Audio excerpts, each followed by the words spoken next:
السلام علیکم ورحمۃ اللہ وبرکاتہ۔ ملک کے مشہور اور مایہ ناز عالم دین حضرت مولانا خلیل الرحمن سجاد نعمانی صاحب دامت برکاتہم العالیہ اپنے ہر بیان میں اس بات کو بڑی تاکید کے ساتھ فرما رہے ہیں کہ نظام عالم بدلنے والا ہے، اور کس طرح بدلے گا، کیا صورتحال ہوگی، اس کلپ کے اندر وہ ساری صورتحال بیان ہو رہی ہے حضرت کی زبانی۔ تو آئیے بلا تاخیر ہم اس کلپ کو سنتے ہیں، انشاءاللہ یہ ہماری زندگی کا بدلنے والا بیان ہوگا، اور جو ہمارے اندر غیرت حمیت جو ختم ہو چکی ہے، انشاءاللہ اس بیان کے بعد ہمارا دل ہم سے مطالبہ کرے گا کہ ہم کیوں نہیں سچے اور پکے مسلمان اور ایمان والے بن جاتے ہیں۔ تو آئیے سنتے ہیں۔ پوری یقین سے کہہ رہا ہوں کہ نظام عالم بدلنے والا ہے، امام مہدی کے ساتھ صرف 12,000 مسلمان سن رہے ہیں آپ؟ بہت ہو گیا مسخرہ پن RSS کا اور صہیونیت کے تمام چیلنجز کا جواب قرآن میں ہے۔ مجھے واللہ سمجھ میں نہیں آتا، میں اللہ کو گواہ بناتا ہوں کہ اس میں کوئی مبالغہ نہیں کر رہا ہوں، جو لوگ قرآن مجید کو نہیں سمجھے ہوئے ہیں وہ زندہ کیسے ہیں؟ میرے غموں کی سارا مداوع قرآن میں ہے، روزانہ نئے پیش آنے والے چیلنجز کا حل قرآن میں ہے، RSS کا اور صہیونیت کے تمام چیلنجز کا جواب قرآن میں ہے۔ ان ھذا القرآن یہدی للتی ہی اقوم ونزلنا علیک الکتاب تبیانا لکل شیء وہدی ورحمۃ وبشری للمسلمین۔ عام طور پر ہمارے نہ کوئی مرد قرآن سمجھتا ہے نہ عورت قرآن سمجھتا ہے، اور بیٹے اور بیٹیاں تو اللہ کی پناہ۔ کہاں بھیج دیا آپ نے؟ کیا خوب کہا تھا اکبر الہ آبادی نے، یوں قتل سے بچوں کے وہ بدنام نہ ہوتا، افسوس کہ فرعون کو کالج کی نہ سوچی۔ یہ کالج موجودہ تعلیمی نظام ہمارے نوجوانوں کی قتل گاہیں ہیں۔ یہ ایجوکیشنل سسٹم اس نے مسلمانوں کو نامرد بنا دیا، اسلام سے رشتہ ٹوٹ گیا۔ زیادہ زیادہ جمعے کی نماز پڑھ لی، اور بہت کٹر قسم کے ماں باپ کی اولاد ہے، بدقسمتی سے وہ آنکھیں ملتے ہوئے فجر پڑھ لیتا ہے، جس وقت وہ السلام علیکم کہہ رہا ہوتا ہے سورج ادھر سے کہہ رہا ہوتا ہے وعلیکم السلام ورحمۃ اللہ۔ خدا کا شکر ہے کہ ہم اور آپ فلسطین میں نہیں ہیں، اگر ہم اور آپ فلسطین میں ہوتے تو مسجد اقصیٰ کو سونے کی پلیٹ میں رکھ کر یہودیوں کو پیش کر چکے ہوتے۔ ہم ضمیر فروش ہیں، ہم صرف انفرادی کیریئر کے کتے اور غلام ہیں۔ ہم نے اپنا اجتماعی اور قومی مقصد بالکل عرصے سے بلا رکھا ہے۔ آخری بات کہتا ہوں، اگر اس کے بعد آپ کی آج کی رات کی نیند حرام نہ ہو تو مجھے نہیں معلوم آپ کے اندر ایمان کا ذرہ باقی ہے کہ نہیں۔ صحیح حدیثوں سے معلوم ہوتا ہے کہ آخری زمانے میں پھر انصاف قائم ہوگا۔ میں اس لیے کہہ رہا ہوں کہ پوری یقین سے کہہ رہا ہوں کہ نظام عالم بدلنے والا ہے، نظم عالم بدلے گا، نیا ورلڈ آرڈر آئے گا، ظلم کا دور ختم ہو کر رہے گا، انصاف کا دور قائم ہو کر رہے گا۔ مگر یہ سن کر آپ سوچیں گے واہ واہ واہ واہ واہ واہ واہ، یہ آخری بات تو حضرت نے کہی، بس یہ یاد رکھنے کی ہے، باقی تو اور لوگ یاد رکھیں گے۔ جب انصاف کا نظام قائم ہوگا تو ہمیں کیا فکر کرنے کی ضرورت ہے؟ اب سنیے آگے، امام مہدی کے جس جماعت کے ذریعے سے دنیا بھر میں ایک نیا ورلڈ آرڈر آئے گا، امام مہدی کے ساتھ صرف 12,000 مسلمانوں۔ سن رہے ہیں آپ؟ 1 ارب مسلمانوں میں سے 12,000 اللہ تعالیٰ چھانٹے گا۔ اس کا مطلب یہ ہوا کہ 12,000 کو مائنس کر دیجئے، باقی لوگ اللہ کے نزدیک مسلمان ہی نہیں۔ یہ ہے کیفیت۔ ہوش میں آؤ لوگوں، بے ہوشی سے نکلو، اپنی بیویوں کو سمجھاؤ کہ بہت ہو گیا میک اپ، بہت ہو گیا مسخرہ پن، کچھ لمحے کے لیے سیریس گفتگو بھی کرو اپنی فیملی سے۔ ہاں، گھروں میں خوشیوں کا ماحول ہونا چاہیے، اور عورتیں تو ہیں یہ اس دنیا کی بہار۔ اگر عورت نہ ہوتی تو اس دنیا میں کوئی مرد جی نہیں سکتا تھا۔ سچ کہا علامہ اقبال نے، وجود زن سے ہے تصویر کائنات میں رنگ۔ کیا خوب کہا ہے کہ اس کائنات کی تصویر میں جو حسن ہے، جو رنگ ہے، وہ تو وجود عورت سے، وجود زن سے ہے۔ لیکن یہی عورت عائشہ بھی ہے، عورت خدیجہ بھی ہے، یہ عورت ام عمارہ بھی ہے، یہی عورت خنسا بھی ہے، یہی عورت خولہ بھی ہے۔ ایک اکیلی خولہ نے پوری جنگ کا پانسا پلٹا تھا۔ مگر آپ کو پڑھنے کی کہاں فرصت ہے؟ نہ مرد مردوں کی تاریخ پڑھتے ہیں، نہ مرد عورتوں کی تاریخ پڑھتے ہیں۔ جب مرد نہیں پڑھتے تو عورتیں تو بیچاری کیا جانے۔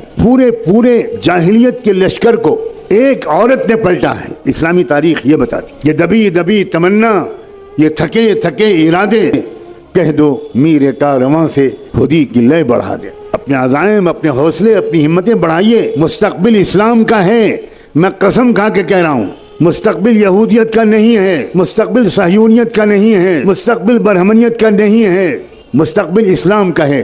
لیکن میں مستقبل مسلمانوں کا ہے یہ نہیں کہہ رہا ہوں۔ بہت فرق ہے دونوں باتوں میں، مسلمانوں کا مستقبل اور اسلام کا مستقبل۔ بالکل ممکن ہے اور تاریخ میں پہلے ہو چکا ہے کہ اللہ ہم پرانے نسلی مسلمانوں کو ریجیکٹ کر کے نئی قوموں کو اسلام دے دے اور ان کے ذریعے سے اسلام کو غلبہ حاصل ہو جائے۔ نسلی مسلمان ناکارہ ہو گئے۔ اللہ نے قرآن میں صاف کہا ہے وَإِن تَتَوَلَّوْا يَسْتَبْدِلْ قَوْمًا غَيْرَكُمْ ثُمَّ لَا يَكُونُوا أَمْثَالَكُمْ۔ اگر تم ناقدری کرو گے اسلام کی تو اللہ تمہیں بدل دے گا، تمہیں ریجیکٹ کر دے گا اور ایک نئی قوم لے آئے گا اور وہ تمہاری طرح نکمی نہیں ہوگی۔ اور ہم دیکھ رہے ہیں ایک طرف مسلمانوں کے مرتد ہونے کا سلسلہ چل رہا ہے، آپ کی لڑکیاں مرتد ہو رہی ہیں۔ آپ نے جن لڑکیوں کو کالجوں میں بھیجا، ان کو موبائل دیا، ان کی تربیت نہیں کی، ان کے ساتھ نہیں بیٹھے، ان کو اسلام نہیں سمجھایا، ان کو قرآن نہیں سمجھایا، وہ لڑکیاں کیا کر رہی ہیں مجھے بتانے کی کوئی ضرورت نہیں۔ آپ اگر بے خبر ہے تو سوائے اس کے کہ آپ ماتم کریں ایک بار صبح اور ایک بار شام، اس کے سوا میں آپ کو کوئی مشورہ نہیں دے سکتا۔ اور ایک طرف کیا ہو رہا ہے، روزانہ کم سے کم 50 یا 100 غیر مسلم اسلام قبول کر رہے ہیں۔ مسلمان ریجیکٹ کر گئے ہیں اللہ تعالیٰ۔ جاؤ تم، جاؤ مندروں میں گھنٹہ بجاؤ اور آؤ تم آؤ۔ اس غزہ کے واقعے نے ایک عجیب طرح کی فتح دی ہے۔ وہاں تو جنگی فتح تو ہو ہی رہی ہے، وہ قوم پوری کے پوری شہید ہونے کے لیے تیار ہیں۔ سلام بھیجتا ہوں میں ان نوجوانوں پر، کیسا ہے ان کا ایمان و یقین۔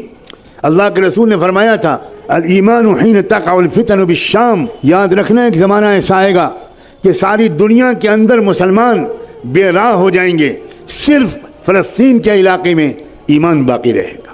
یہ حضور کی صحیح حدیث ہے، آج ہم اپنی آنکھوں سے دیکھ رہے ہیں کیا ایمان ہے وہاں۔ دنیا میں لوگ روزانہ بڑے بڑے فاضل امریکن، یورپین لوگ، سائنسداں، فلمی اداکار، میوزیشنز، اسپورٹس مین، لڑکیاں اور عورتیں، وہ صرف اس لیے اسلام لا رہی ہیں۔ وہ کہہ رہے ہیں کہ یا اللہ، oh my God, what stuff these people have been made of. کس چیز سے یہ لوگ بنائے گئے ہیں؟ 25 جنازے اور 24 جنازے کے سامنے بیٹھا ہوا بچا ہوا مرد ایک اکیلا بچا ہوا ہے، اور 24 جنازے اس کی فیملی کے لوگوں کے سامنے رکھے ہوئے ہیں، اور وہ کہہ رہا ہے الحمدللہ یا رب، الحمدللہ رب العالمین۔ کیا آپ سوشل میڈیا کو ان مقاصد کے لیے استعمال نہیں کرتے؟ آپ نے اپنی آنکھوں پر پٹی باندھ لی ہے، ہر 24 گھنٹے میں نئے 15، 20، 25 امریکن اور یورپین لوگوں کے پیغامات آ رہے ہیں۔ لڑکیاں اسلام لا رہی ہیں کہ بھئی یہ کیا ایمان ہے؟ ہم نے صحابہ کے بارے میں سنا تھا کہ تیر یہاں سے لگا اور یہاں سے نکلا اور ان کی زبان سے نکلا کہ فزت ورب الکعبہ، میں کامیاب ہو گیا اللہ کی رب کی قسم۔ کیا آپ نے وہ ویڈیو نہیں دیکھا کہ ایک باپ اپنے چھوٹے سے معصوم شہید بچے کو لیے ہوئے اللہ کے سامنے پیش کر رہا ہے اور باپ پوچھ رہا ہے رضیت یا ربی، اللہ آپ راضی ہو گئے، اللہ آپ راضی ہو گئے، اللہ میں بالکل راضی ہوں، آپ راضی ہو گئے کہ نہیں؟ اللہ میرے بقیہ خاندان کو بھی قبول کر لیجئے، اللہ مجھے بھی قبول کر لیجئے۔ آپ بتائیے یہ ایمان ہے یا وہ ایمان ہے جو ہمارے پاس ہے؟ وہ بچیاں جو بعض وقت بے برقع ہیں، جو دیکھنے میں ظاہری اعتبار سے وہ دیندار بھی نہیں لگتی، لیکن ایک قومی مشن اب ان کی سمجھ میں آ گیا اور دیر سویر ان کی کمی بھی یقیناً پوری ہو جائے گی۔ کیا آپ نے اس بیوی کے جنازے کے سامنے شوہر کو یہ کہتا ہوا نہیں سنا کہ تم بازی لے گئی؟ میں تو بار بار یہ کہتا تھا کہ میں پہلے شہید ہوں گا، مگر تم ہر نیک کام میں مجھ سے بازی لے جاتی رہی پوری زندگی میں، اور اب شہادت میں بھی تم بازی لے گئی۔ میں تم کو یقین دلاتا ہوں کہ بہت جلدی میں آ کر تم سے جنت میں ملوں گا، رسول اللہ کو میرا سلام کہہ دینا۔ یہ ہے قومی مشن، یہ ہے اجتماعی مقصد، یہ ہے قومی نصب العین کو سمجھنے والی قوم کے احوال۔ میں پچھلے زمانے کے لوگوں کی تاریخ نہیں بیان کر رہا ہوں، اب بھی آنکھیں نہیں کھل رہی۔ 1000 مقرروں کی تقریر ایک طرف، 1000 داعیوں کی دعوت ایک طرف، اور ایک فلسطینی نوجوان کا شوق شہادت ایک طرف، ان کی وفاداری ایک طرف۔ ایک ننھا بچہ اپنے کھنڈر جیسے مکان کے ملبے پر بیٹھ کر آیتیں پڑھ رہا ہے، یہ دیکھا ہے ویڈیو کی نہیں؟